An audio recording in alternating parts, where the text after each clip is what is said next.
En fait, ça fait 5 ans qu'on a repris l'entreprise Taillefer. Et au démarrage, quand on a repris la société, on a voulu aller vite. Et du coup, en fait, on avait un peu posé instinctivement des valeurs en fait, sur cette société, telles que l'entraide, le travail d'équipe, la qualité, qui étaient des valeurs assez basiques qu'on retrouve un peu partout. Et du coup, en fait, on s'est aperçu 5 ans plus tard que ces valeurs, alors c'était pas qu'elles étaient plus d'actualité, mais elles n'étaient pas forcément partagées. Et puis c'est surtout en fait que la problématique, on n'arrivait pas à les citer.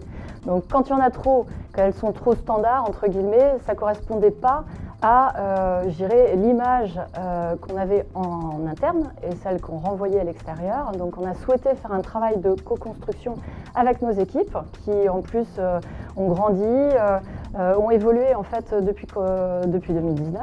Donc en fait c'était l'occasion de mener ce travail et si possible avec un regard extérieur pour pouvoir prendre de la hauteur par rapport au sujet et ne pas être juge et partie en fait avec nos salariés. Alors c'est une démarche qui n'est pas forcément évidente au démarrage. Donc on était super fiers, super contents en fait, de se lancer dans cette dynamique. Et en fait, il faut aussi penser, on est 80 personnes aujourd'hui. Les gens n'ont pas forcément sauté de joie quand on leur a dit en fait on va faire de la marque employeur. Les gens ne savaient pas trop ce que c'était, il a fallu leur expliquer cette démarche.